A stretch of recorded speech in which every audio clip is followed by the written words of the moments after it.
Okay, so good morning everyone, or good afternoon, depending on when you're doing it. We're going to look at EW again today, and last week we looked at it making the OO sound, and this week it is the U sound. So, for instance, let's write the EW, so the E comes round, and then up and down. Remember to keep those nice pointy bits there. You might have a little bit at the end. So let's start with few. Okay, up with the F and round, back up to the line. And remember, we're looking at sizing now. So we want to think about how our letters fit on our normal line. And we want to make sure that they're not too big so that they don't bump in. So this one here, that I might have done that a little bit too big.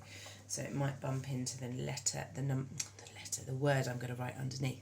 So the next one is new. I want to get something new. Not likely at the moment, is it? We can't go anywhere. So new. And then you might be saying, hang on a minute, there's another word for new, as in I knew, you knew there was another word for new, with that understanding of know. I know, I knew, so the past tense of knowing. And that one, for some reason, unbeknown to why, it has a silent K on the front. So we don't do the Ks very often, so you might need to practice those. So I'll just show you how to do them again. You go up and down like you're doing an L, and then you come up to the middle and you do a little loop and a kick out. Okay? So it's a bit of a funny one, and you need to be careful because it can look like a capital R if that loop's too big. So you saw I came halfway up. I'll show you again. So you go up and down, up to the middle, and a little loop before you kick out, and then go into the N and the W. And just be careful to do that up and downy bit first.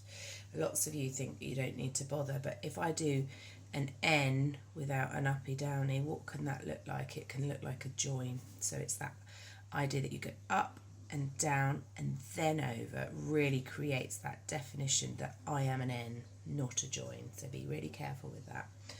What else have we got? We have got nephew.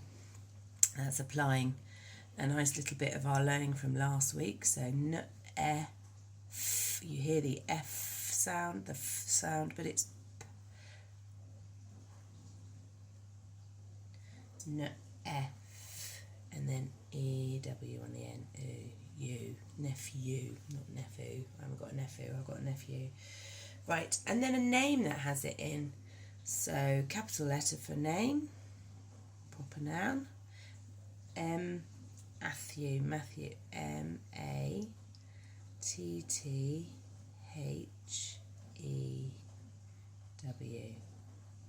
Okay. So, I don't think... Oh, we could do renew. Okay. When your insurance on a car runs out, you have to renew it. To do something again, renew. Okay, sometimes we feel renewed when we have a weekend off, or maybe a week in the Maldives might make me feel a little bit more renewed than currently. Okay, so have a go at writing them. Pause it now. So hopefully you've unpaused it now. And I'm going to give you a sentence. Are you ready? Few people knew my nephew Matthew. Few people knew my nephew Matthew. Now I've put people in there because I know it's a bit of a tricky one. So see if that core spelling of people is in your brain forever. Few people knew my nephew Matthew.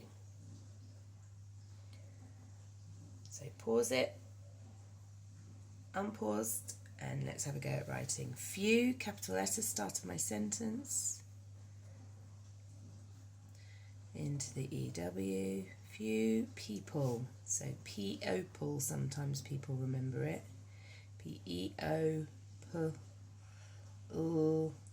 and sometimes we get the L and the E the wrong way around. Few people knew. Now that's the new as in I know something, so it's got that silent K on the front. Did you get it right? Few people knew my...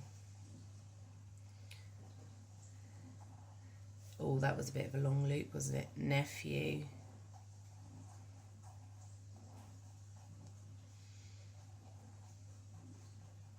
Matthew. Started a new line, capital letter because it's his name. There we go. Full stop at the end. So have a little look. What have you missed out? What have you done wrong? Do you need to write anything again? Do you need to have a practice at anything again? Well done, everybody.